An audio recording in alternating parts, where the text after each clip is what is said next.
మనుషులకి ఏమైనా భయం ఉందండి? అస్సలు భయం లేదండి. చావు అంటే భయం లేదు. ఈరోజు యువతను చూడండి, ఎలాగెళ్తాడు బండి మీద? తిన్నగెళ్ళండి, బండి ఎలా ఉంచుతాడు, ఇలా ఉంచుతాడు.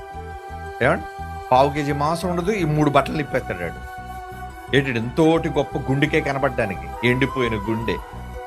ఏమండి, నిజంగా నీ తల తగిలిందనుకో, ఎక్కడైనా యాక్సిడెంట్ అయినా చిన్న రాయి దొర్లు ఎక్కడైనా పడ్డావనుకో, ఏమండి, తగలకూడని చోట తలకేదైనా దెబ్బ తగిలిందా ముందు పోతావు.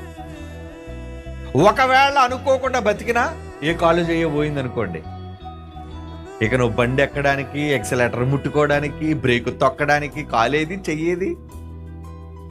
నువ్వు బ్రతికొండడానికి ఎర్రోళ్ళగా ఉంటావు. ఇలా ఏమండి, బండి మీద వెళ్ళి పడిపోయాడండి, బుర్ర ఖరాబ్ అయిపోయింది, నరాలు చిట్లిపోయి ఎక్కడో. అందుకోసమేనా? వాడికి తెలియదు జీవితం విలువ, వాడికి చెప్పలేదు ఎవడు.